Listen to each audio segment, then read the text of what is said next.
So our speaker tonight is Danny D.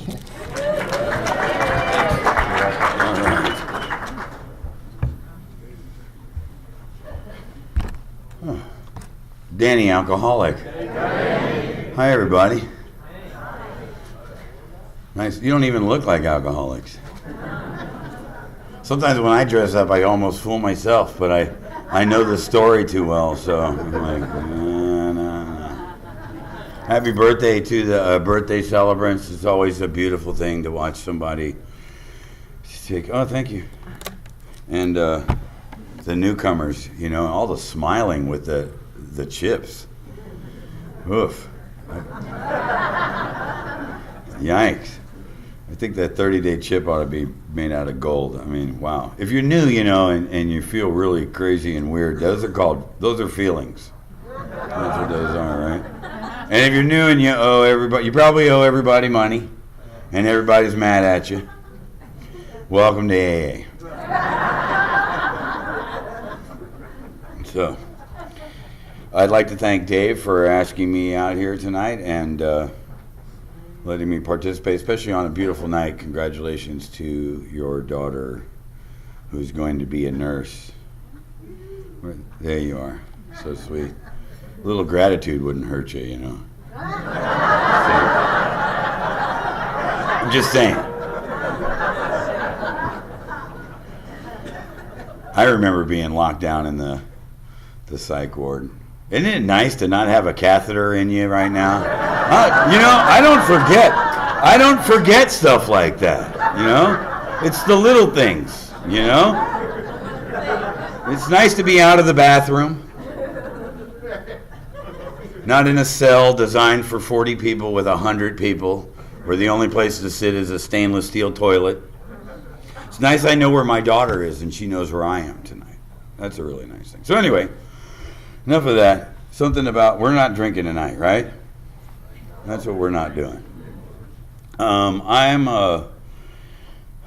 that cake? Is it any good? Is it pretty good? All right. No, I'm good.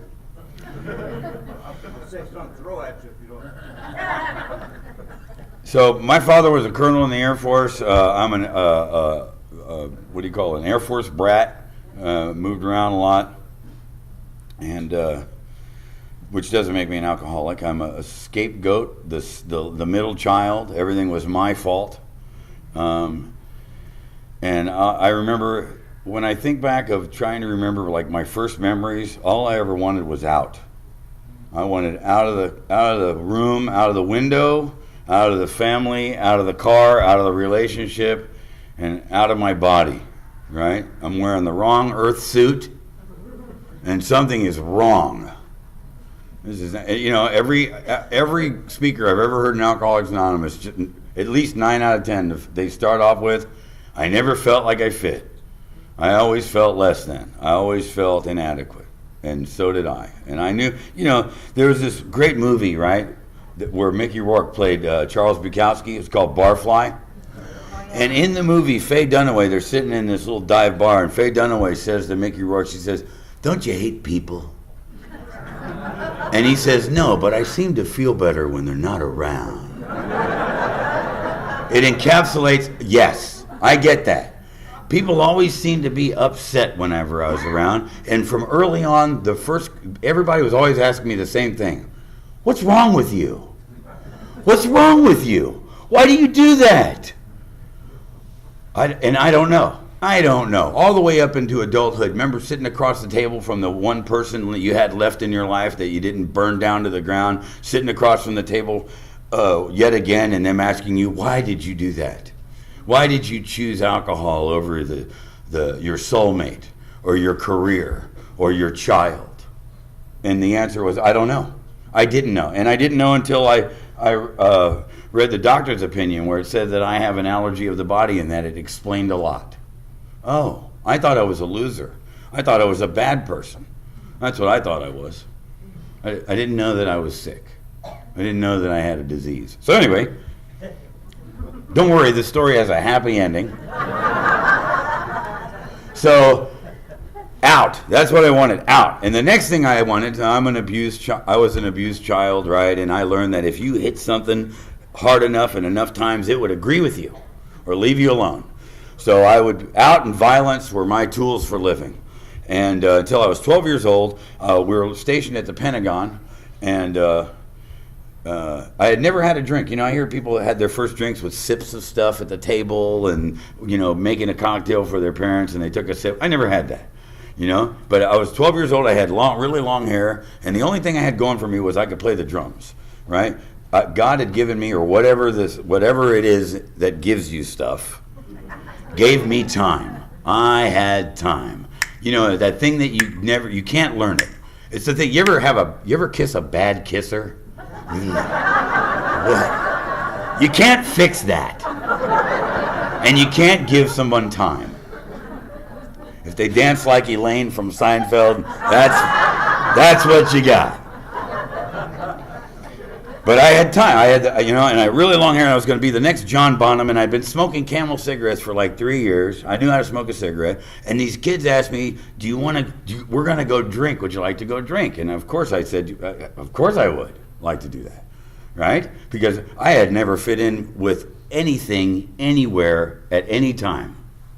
So we went to this baseball dugout, and my first drink was a Boone's Farm strawberry wine. Yeah. And as my sponsor would say, no grapes involved, right? And they handed me, I was a little dude, right? Not that I'm that big now, but I was really little. And the bottle was one of those extra big ones. And I started drinking it, and I knew, don't stop drinking, because when you stop drinking, you're not going to get it back, right? I already knew, don't stop. So I'm drinking there, they're going, hey, hey, hey, hey, hey, hey, hey. And I finished the whole thing, and then that, I remember that, that alcohol, that like flammable kerosene, gasoline comes up, and then that thing happened. That magical, wonderful thing, just like that. I was funny and engaging and handsome and charismatic, and I connected with these guys, and the only thing that had changed was alcohol was in my body. And then I started throwing up. Right? I mean, throwing up from my knees, throwing up, but I remember holding on to the chain link fence. I remember thinking, this is the best day of my life. Because for the first day in my life ever, I walked around like a knot. You see him in the rooms, how you doing? Fine, fine. You want what I have? I used to be like that. We'll get to that. So, but for the first time in my life, I felt like I just went, and hey. And then, singleness of purpose, I did read the letter. I respect AA. I owe everything to my life to AA. But here's what happened next. These guys were smoking this thing, but it wasn't like a cigarette. It was completely different. They were going like that. And you want to say, I thought he was still sitting behind me. You want to say, as alcoholics, when somebody does something and they go, would you like to try? You can't say, excuse me, I've never done that before. What is that? You have to go, okay, so we're shooting a bazooka. Of course I've done this before, and it's going around and they're going to hand it to me. And I want to go, why are you doing that? And so, but I'm going to take, and it wasn't like that marijuana that they have today where like NASA's growing it and one hit can cure cancer, you know what I mean? This was the old days, right, where you had to like get a record album and clean the seeds out of it, right? So it's coming around to me and I'm thinking, well, I'm going to do that as big as anybody's ever done. So I pop the seed in it, pop. I'm covered in strawberry wine, chunks of puke in my hair, and now my forehead is on fire, right? Just smoldering. The seed was stuck, and we're all looking at it. And I'm thinking, this is probably supposed to happen, It was part of it. And that was my first day getting loaded, and it really never got any better from that moment, It was the best day of my life. I swear it was the best day that ever. It was better than a brand new bike at Christmas because I knew now what I was going to be doing. I was going to be putting any substance I could put into me to get out of right here, right now. Because right here, right now, I'm scared. I'm terrified. But it comes out like this. You know that you've seen the guys in the meetings? The first thing you meet is their neck. I used to be that guy. For me, this is what this meant. God, I could use a hug. But, where we come from, ain't no hugging going on. So lots of then I started, with pill form alcohol, and smokable alcohol, injectable alcohol, snortable alcohol, all anti-Danny medication, man. That's all it was, trying to get out of right here, right now. And we started visiting reform schools and in psychiatrists that were all asking me the same thing too. What's wrong with you? What's wrong with you? And no one ever mentioned to me that maybe, that you have a drinking problem and that you should probably abstain from any kind of substances. It was all... Anyway, I didn't want to hear what they had to say anyway. And by the time I was 14, I was told I'd never have the capacity to achieve love or to love another human being. And I was always being told that you're never going to be nothing. Remember this? You have so much potential. If only you'd apply yourself, And I knew what to apply myself to. I found something that I was good at, ruining my life. And I knew that I deserved that. I was told that I would never be nothing, that everything was my fault, and I bought that. And I knew that I would never have a job, and I would never have a girlfriend, and I would never have kindness, or I would never have friends. It was only going to happen for you. And because every time I ever tried to get anything going, my life would just fold over on itself, because once again, alcoholism would take over my life, You guys see me over there behind the pole? Those are the discount seats at the Greek Theater right there. That says on the ticket, stage obstruction. So anyway, yeah, man, I remember one time I was getting beat by my dad, and if you put your hand back there when the belt was flying, then automatically that meant the belt got turned around and you got hit with the buckle. And one day I was getting beat and a switch went off inside of me, and I thought, you're never going to ever, never see me cry again. Ever. Never. And you're never going to do that to me again. And I walked around my whole life just looking for trouble. I'm the guy that would follow you home if you cut me off on a freeway for 20 miles. I'm the guy that would pull you out of a small window of your car. I'm the guy that would ask you, do you have a problem? And I hope you want to do something about it, and walked around life with a chip on my shoulder and a resentment towards my father and a bullet in my pocket for his brain. Not really a life at all, So when I was about 19, I'm going to fast forward. When I was 19, I had this drum set that didn't match, right? Because I'm an alcoholic, And is there any other liars here? Oh, you're not raising your hand? Really? Yeah. So I used to lie so much, I have fond memories of stuff that never happened to me. Right? Like when you're in the middle of telling somebody a story too, and while you're saying it, you're thinking, did that? Well, anyway, So the true part of the story is I heard that there was an audition for Rod Stewart when I was living in San Antonio, Texas when I was 19, and I was going to come out and be the next great thing, right? And I put all my drums in a Greyhound bus, and I came out, and at the bus stop in downtown LA, there was a pawn shop open all night, and I drank up and injected and snorted all my hopes and dreams. Familiar story, eh? Right? But I told so many people that I played drums for Rod Stewart. To this day, when I hear Hot Legs on the radio, I still think for a minute, is that me? Because I used to lie so much. And the thing is, because I am not enough.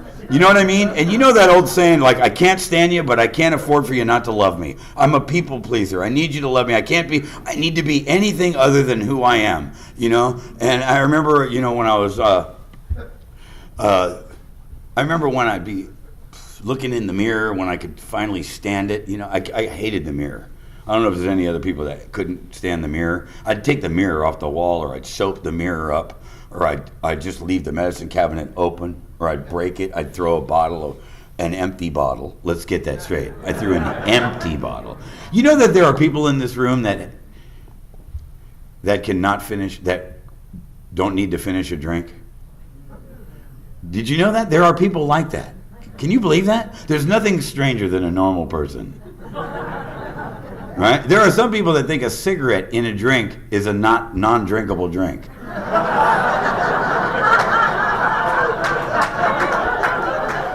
I like my friend Doug R.'s story where he spills the bottle in the quilt, when he's taking a drink, and then he starts sucking on the quilt to get the drink out, even though there's still some booze in the bottle on the floor. I get that. So anyway, I'm running around in L.A. I'm a drummer without drums, perfect, and I have no moral compass at all. I have no anchors. Oh, did I mention when I was 17 and I came out of a reform school, my father and my whole family moved to the Philippines for him to become the commander of Clark Air Force Base, and I knocked on the door and my entire family was gone. Only here do they laugh at that. If this was like a Kiwanis club or something, they'd be like, oh my. Not here, man. Ha ha ha.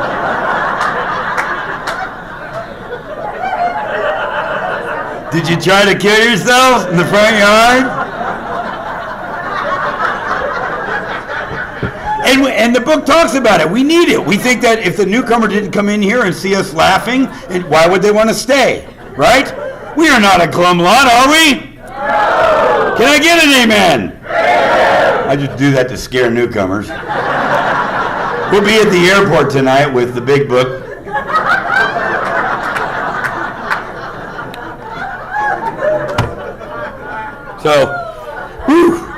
So anyway, man, what a blur. Going back there, and the only time I ever think about drinking is when I'm telling my story. It's the only time, but I need to remember. I want to remember what it was like, because if I don't remember what it was like, if I'm lucky enough, maybe I'll be the man in the bed. But if I keep being the man who visits the man in the bed, chances are I'll never be the man in the bed. And if you don't know who the man in the bed is, ask your sponsor, right? How many people think you're your sponsor's favorite? Come on. That's it? Wow. Really? Next time you're around your sponsor with your sponsee brothers and sisters, make them tell you.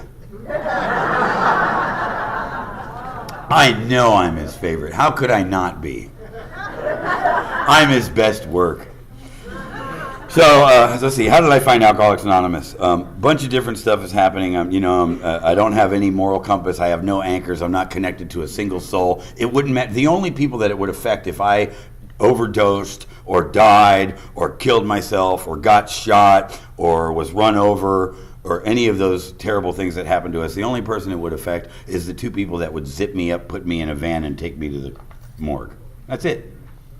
It wouldn't have mattered. And I remember looking at myself in the mirror thinking, it was such a disappointment to come out of a blackout. Most of the time, usually in handcuffs or strapped down in some kind of room with a catheter in me, or in a cell with a fluorescent light, or in a doorway on a street somewhere. And I would be it was such a drag to still be alive and more off to be me. I just wanted to be anything other than me. I remember in Civic Center Park wearing everything I own, thinking I'd trade places with any person I'm looking at right now, anyone. So there I was, 22 years old, wearing everything I own, living in Civic Center Park in San Francisco. Holes in my teeth, mats in my hair. And the only two things I could do to get drunk, either I'd go, that we used to be able to smoke in bars? You believe that? And there's this magical thing I would do. I would go into the bar, where the brass little hoops are, where the waitress goes, right? I would go in there and like right before last call, and this wonderful waitress would bring over, the people that didn't finish their drinks. She would bring them over there, and I had two big Tupperwares under my shirt, and I would take off. Oh, don't start! Really? How many people have snorted stuff off of a public bathroom before? Huh? Right. But isn't it funny when we get sober, we're like, is that filtered water? Right? Oh, really?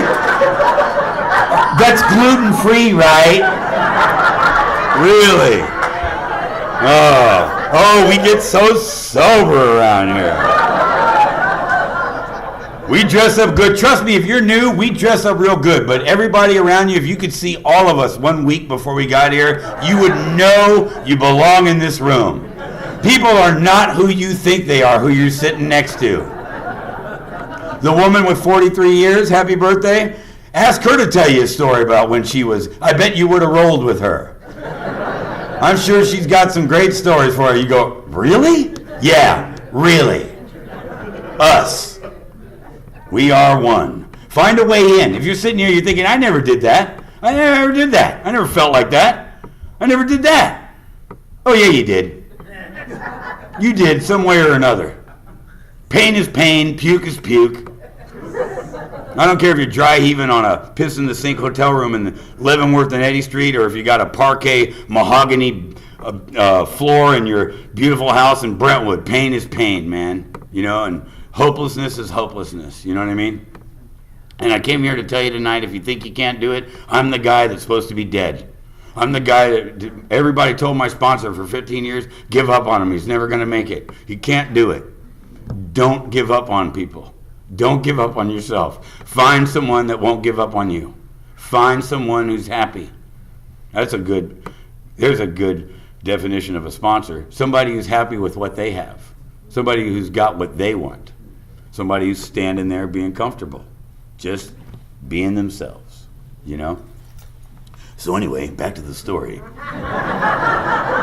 So I'm in the bar and I'm dumping all these with the soggy cigarette butts and the loogies in it or whatever. Yeah. And I go out behind the bar and I take the empty pitcher and I strain with my crappy t-shirt all the stuff in it. Some people call that pitiful and incomprehensible demoralization. I call it a Long Island tea. Genius. It's amazing the things that we can come up with to get a drink. I roller skate in the rain to get a drink. But isn't it funny when you ask somebody you're sponsoring, can you make it to a meeting that's 6 blocks away from you? Dude. Bro. Working with others, does it or does it not say, seeing your prospect for the second time, he has read the entire volume. He's read does it say it or not? Has anybody read the book in here? It's the best kept secret in AA, the big book. But you know, here you are sponsoring somebody 6 months sober, 7 months sober. Have you read the doctor's opinion? You know, bro, dude, got to get busy, man. Like Morgan Freeman said, right? Get busy dying, get busy living, or get busy dying, right? So anyway, that was one thing I could do to get a drink was that, and the other thing I would do to get a drink, I would run into the liquor store, and I was back to the wine with no grapes, you know, the night train. 79 cents. They didn't refrigerate my drink. It was right on the shelf next to the mayonnaise. So I could just run in and steal it. You know? So there I am living in Civic Center Park. I'm staring at my feet. I got the mats of my hair, so I don't have to look at anybody because I can't stand for you to look at me because I know if you lock eyes with me, you're going to know what a worthless, pathetic waste of time I am and how I'm never going to be nothing. And I'm hiding in do you know we used to have phone booths? Did you know, there's some young people in here, right? I've seen some young people in here. Dude, did you know that we used to have phone booths? We did, we had these machines where you could call people, and if they weren't home, guess what happened? Phone just rang and rang and rang. They were just out eating their food, not taking pictures of it, making people look at it, right? No. Hey, if you wanted to see Mickey's cat sleeping, you had to go to his frickin' house to see it. It's a Facebook joke. So I'm hiding in this phone booth in Civic Center Park, broad daylight, because I don't want to be seen. And somebody put a bumper sticker in there that says, got a drinking problem? Call Alcoholics Anonymous. Okay. Call Collect. I can still hear her voice. It's Judy, Alcoholics Anonymous. Can I help you? And the only thing that I could say was, I looked like I was 50, I was 22. Holes in my teeth, mats in my hair, nowhere to turn. And she said, do you think you can make it to a meeting at Bush and Gough Street up here? And I'm in Civic Center Park. If you're an alcoholic and there's not a drink at the other end of this trip, long way. But I went. And I thought of a million reasons why I shouldn't walk into that room. on the way there, but I still made it. And the first thing that happened was this. Many of us here, you ever walked into a bar and you never remember having been there before, and the first thing the bartender says is, "You, out."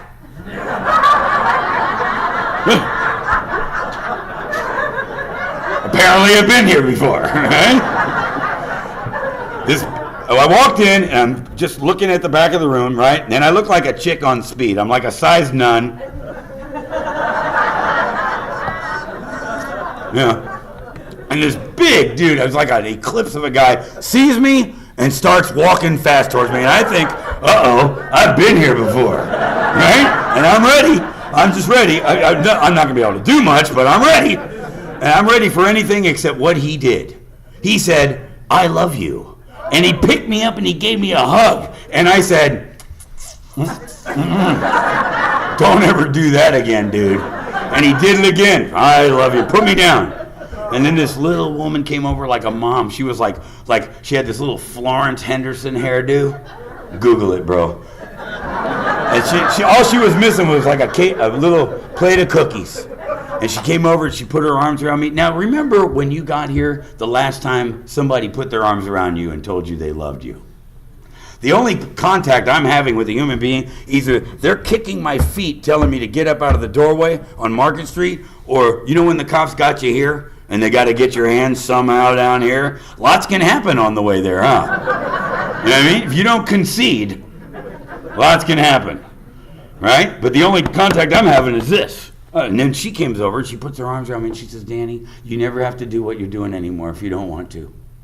And I just, the dam broke, man. I just started boo-hooing right there on her, you know. So every night I'd go to that meeting. I'd walk in there and I knew I'd have to steel myself walking in there. I'd panhandle change and I'd drink all day, but I'd still show up and I'd go in there. You know, I could not stop drinking right then or I would, something terrible was going to happen to me. Like 90% of my blood content was alcohol, you know. And I walk in, as I'm walking up, I think, I gotta get a hug from that dude. Here he comes. You know, he picked me up. "I love you." Put me down. And after about 3 weeks of going there, right, I'm standing there ready for the hug, and he just stays over there. He just keeps talking to them people. And I'm like, hey. I started liking it. I started liking this thing that I was meant to do. Alcoholics Anonymous doesn't teach me how to be spiritual. Anybody that's ever held a little baby knows that I came here perfect. I came here spiritual. I was a beautiful little, all of us are perfect rays of light. But then I adopted self and ego and fear and all that stuff, right? But what Alcoholics Anonymous does give me is 12 specific steps to get rid of the ego, to move fear aside. And then all that's left is somebody that's meant to love you and to let you love me. Am I perfect at that? No. But am I better than I ever was? Yes. Right? So, in and out. In 1985 to 1993, I had 8 years of untreated alcoholism. I sponsor myself. No big book. Oh, you've seen them at meetings, right? You've seen them. I'm only going to meetings to ask girls, would you like to go to coffee? You know, you get to the meeting like 20 minutes after it starts. You leave 10 minutes before it ends so you don't have to talk to anybody. Because how do you chit-chat without a margarita? You know what I mean? How do you do that? How do you get into a room with greeters at the door? Oh my goodness, that's really tough when you're new, isn't it? Thank God there's a lot of openings to this door where you got 1, 2, 3 ways in this door, easy. My home group, man, had one door with 3 greeters on either side. You know the kind of greeters that are like greeting you 30 feet before you get there? How you doing? You got a seat? You got a sponsor? You got a big one? Whoa. You know, so yeah, no changes, you know, not making any changes. I was pretty miserable, you know, and never had a sponsor at all. Wasn't making any changes. And 1993, on my birthday, I went to a meeting. I was one of these big dudes, you know. The only person that thinks you look good is another big dude. You know what I mean? How's it going, bro? All right. Brush my teeth now. Just a Hulk, And I was nuts. I was crazier than any newcomer in this room, right? And I stood up in a meeting. I went to an AA meeting, and I told the AA, you don't work. And I sounded like, if you ever look up online, some of the people that go on there and then call AA cults and stuff like that, because I didn't know what AA was. I didn't know that that's AA, right? We're named after a book, right? And I had never even opened it. I think I had one, right? And I told you don't work and you're a bunch of, and I went out. For 15 years I stayed out, and for 15 years I could not achieve any permanent sobriety. And every day I wanted to not drink, right? So in 1994, this beautiful girl, you know how the big book talks about, by the way, thank you, Al-Anon, for being here. All the respect I have for Al-Anon, for the people that didn't give up on us, the people that loved us, loved the unlovable. If you're having a problem with that chapter, 2 wives, and you think, I don't need to read that, I was never a wife. I call it to anybody that ever tried to love me. Read it, looking at it from there, Thank you, Al-Anon.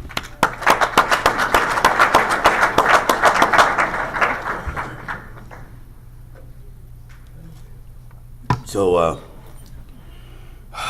you know how the book talks about how we as men, for some reason, seem to attract the most beautiful women and we don't deserve them, and I'm paraphrasing. I had this girlfriend. All I had was my dog, my pit bull, Brooklyn. I had a crappy Honda Civic with no rear windshield, some tools. I did electrical work. I still do. And I had this beautiful girlfriend named Vicky.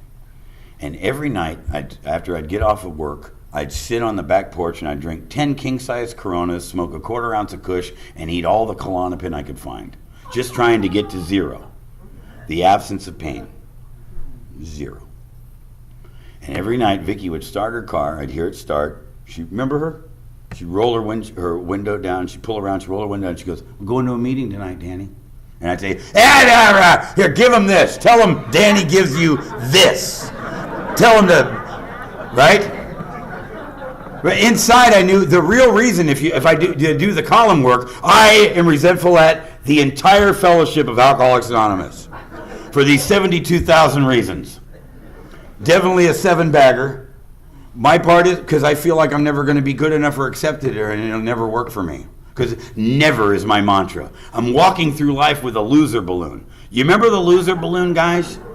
You remember in the gym when they'd have the dance and the girls be lined up over here and the guys are here, and you have to take that long walk and say, "Would you like to dance?" And she says, "I don't like this song." Here's your loser balloon. And you get to walk across the gym and everybody goes, "Look, rejected loser."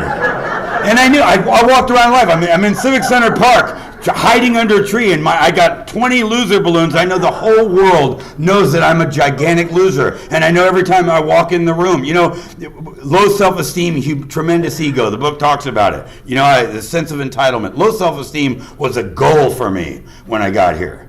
And, I just felt like such a loser, a pathetic loser, and Vicky'd pull around every night, and she'd say, "Going to a meeting tonight, Danny." Nah. And one night she pulled around. I heard the car start. Car starting.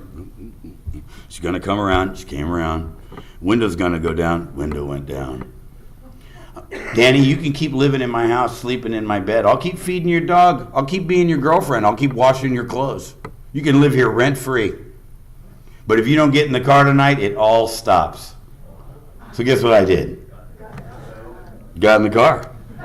If I hadn't gotten in the car, you'd have a different speaker here tonight. Promise you. Got in the car and she takes me to Rodeo. Back when it was on Rodeo. So if you're new and you think this meeting's scary, imagine, 3 or 4 times bigger. All 7, 8-digit salaries, Dolce & Gabbana, Jimmy Choo, all veneered teeth, and they're all doing way better than you. All of them.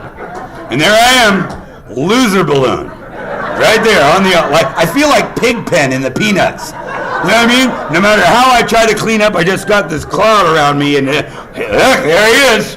And we're so filled with ego, we think if we get up and walk out during the meeting and go to the bathroom or something, everybody's looking at us. They're not. Everybody in here is thinking, "Wonder how I look right now." You know what I mean? 62, page 62, self-centered selfishness. That we think is our, you know what I mean? What's the contrary action to self? Here, you ready for, I'm gonna make you not wait to the end. You ready, newcomers? Are you ready for the secret to AA? If you do all the steps, and if you go to meetings, and if you stay sober, you can have permanent sobriety if, you ready? The constant thought of others. What? The constant thought of others. Well, what does that have to do with me? No, right. The constant thought of others. It's the contrary action to self. Thinking of someone else. Putting someone else first. And your life just comes together all by itself. While I'm busy taking this guy, you want to buzz. This is a room of people that love the big buzz. Am I right? Yeah. These are not people in here that say, no thanks, I've had enough. No, we're like, you want the big buzz? You go to some treatment center, some crap. Don't, hey, forget the, miracles on a mansion on a cliff by the sea with, Wolfgang Puck who's making the midnight snack and, the Maharishi's coming for yoga tomorrow. No. You go down to the Salvation Army or someplace where they, here's a good sponsee. Find a guy who's got nothing that you want. You just go, that guy doesn't have a damn thing that I'm interested in. Perfect. Sit across the table with that guy and enough times and maybe you'll get to see this light go across his eyes. It's called hope. That's the big buzz. That's the buzz. That's the $1 million buzz that never goes away. Being able to be a part of some man's life or some woman's life and watching her resurrect her life like you have done. Right? Where you stood before us and said, look at me. RN. Right there on your jacket. Right? Used to be real nuts. Right? I know you like that. It's registered nurse, isn't it? And we earn that and we become these productive members of society who we, the promises talk about where I get to be useful. Oh my God, all I've ever been is a burden to everyone, right? How did I join AA? How did I do it? How did I go in and out, and finally not leave? How did I get 10 years? How did I do that? Let me tell you. I'm going in and out, and I would go to this meeting, you know where you go to the meeting and there's like a 10-minute speaker, and then there's a break? Scary thing for a newcomer when they have a break. Because during the birthdays and the chips, the head's sitting there working on you, right? Hey, you know what? My beast, in my lineage, this is my lineage. My sponsor's name is Earl. His sponsor's name was the late, great Donald Madden, Norm Alpy, Chuck C., Bill W. Somewhere along that line, we started calling the great obsession the beast. Great name. In my brain, there's a beast. Talk about cunning. My beast doesn't go drink. My beast is like this sexy little hooker, right? Look, she's like 5'2", and she's like, hey, Danny.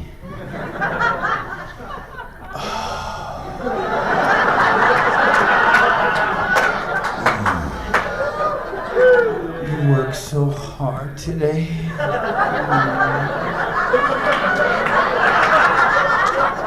I bet you just like a Corona. Doing that manly electrical work. And I'm sitting there thinking, yeah. As soon as I give her a drink, man, she turns into this like 600-pound sumo wrestler, thank you, She's a liar. She is a liar. Look, you page, 36? Suddenly the thought crossed my mind that a little whiskey in my milk wouldn't hurt anybody. 6 lines down, thus started another trip to the asylum for Jim. So when she's sitting there going,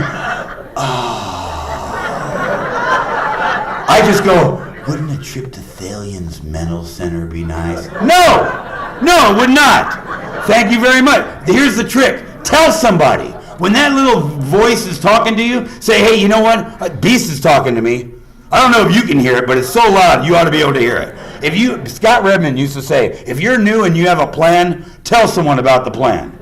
We want to hear the plan. You don't even need cable TV. If you sponsor, you just put the speakerphone on and go, listen to this guy. They just met last Tuesday. They're going to move in together. Right on. Hey, Mark Twain said, I've learned a lot from my mistakes. I think I'll go out and make some more. Make those mistakes. Live life, man, right? Live life. Have fun. Have a damn good time. I try not to misrepresent myself these days. That's what I try not to do. So I'm going in and out, right? And I'm sitting there, and Beast is working on me, and I ended up, my home group was a big book study. No, my first home group, do you guys have participation meetings out here? Do you have those kind of meetings where you can't raise your hand? You got to be called on. You have to be called on. Wait, I'll call on Nancy.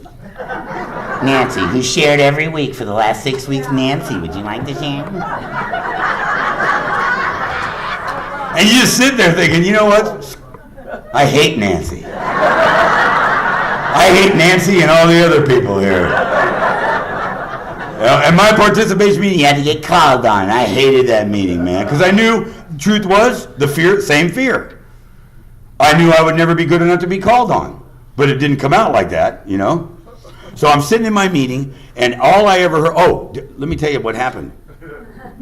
I'm thinking all my life, never going to make it. When Vicky took me to that rodeo meeting, guess who was speaking there? My sponsor. Oh, I left out a key part of the story. My sponsor, Earl, was giving a talk. Never heard him talk, and he was talking straight to me. It was like he was going, then the next thing that happened, I'm way in the back holding my balloon. And I'm like, right? And I'm inside my voice, in my empty head, I hear Dances with, what is it, Field of Dreams. That voice goes, maybe. And I turn to the dude next to me, I go, what? I didn't say nothing. Maybe. Maybe what? Maybe you can do it. Maybe. It was the first time ever in an AA meeting I thought, maybe. It was a tiny little maybe. But it was a maybe, which is better than never. It's halfway there to I can. And I'm thinking, maybe I can do it. Maybe I can. I walked up and asked this guy the scariest question I've ever asked another man. Will you sponsor me? Help me. Never asked anybody for help all my life. Just walking around, no, I got it. So I'm going in and I'm sitting in my home group, right? And you know those people when you go to the participation meeting, they go, would you lead the meeting for us tonight? Kelly, lead the meeting, but whatever you do, don't call on Jim. He's nuts. And sometimes they accidentally call on Jim. And when they do, the whole room goes, because they haven't learned how to act better than they feel. And I had become the guy that should not be called on at my meeting. Unbeknownst to me, I was the angry guy that Earl sponsors. And Earl would save me a seat. Let me tell you what that man did for me. He never gave up on me. For 15 years, he'd stand in line for me at the county jail for 7 hours to see me for 4 minutes. He'd drive across California to see me in an institution. He didn't tell me about AA. He showed me AA. He just kept loving me and loving me and loving me until I made it. And everybody told him, give up on him. And he said, no. His wife told him to give up on me. You got to let him go. Let Danny go. And he said, no. And because of that, I'm here. And I love getting emotional in front of a room full of people, man.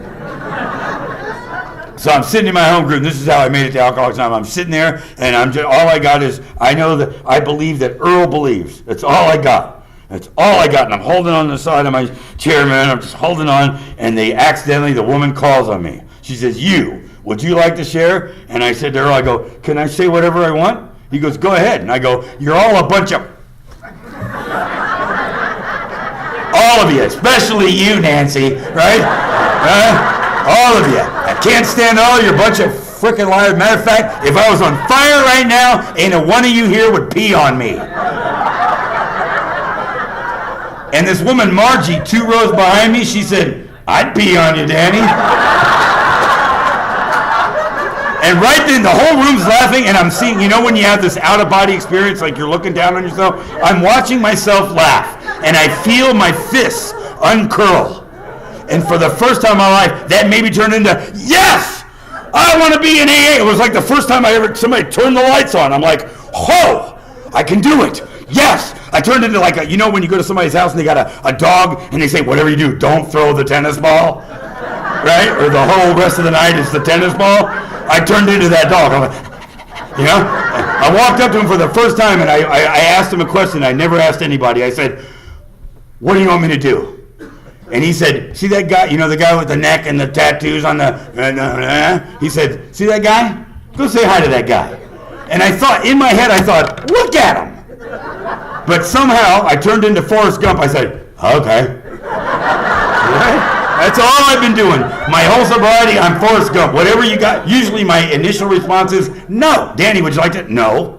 You haven't even let me ask it. No. Okay. Okay. And my sponsor's never given up on me. I know I'm running out of time. Do I got time for one quick sponsor story?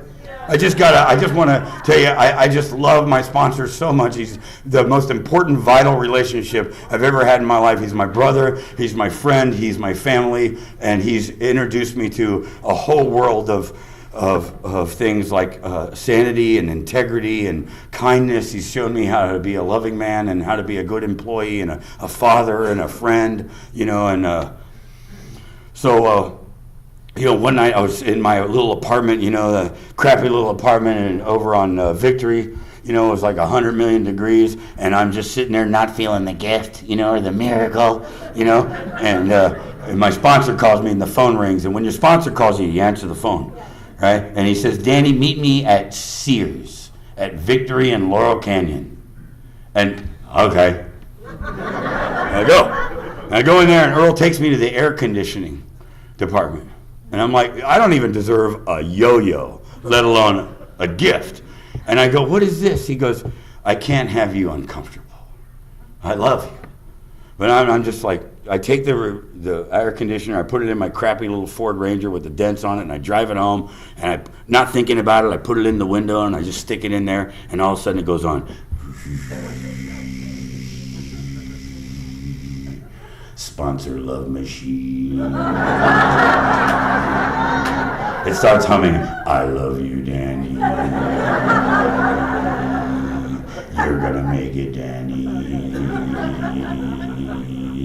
I swear, and tears just started hitting my face because I had a tangible evidence when I felt that air hit me and heard that noise that somebody loves me and I'm connected to something called Alcoholics Anonymous, that I can do it and I'm part of something. And every time when I drive home from the W Hotel that I was working on and I hit Studio City where it makes that dip and it gets 20 degrees warmer in the valley, a little smile come to my face and I think, I can do it. Guess I still have that sponsor love machine. It's in my house, And I want to tell you, please come up and say hello to me and give me a nice hug. Don't squeeze me too hard, because I'm, But I just want to tell you that I'm so thrilled to be a part of Alcoholics Anonymous. It's always a privilege and an honor to be here. And if you're new, you're part of something too. Thank you. All right.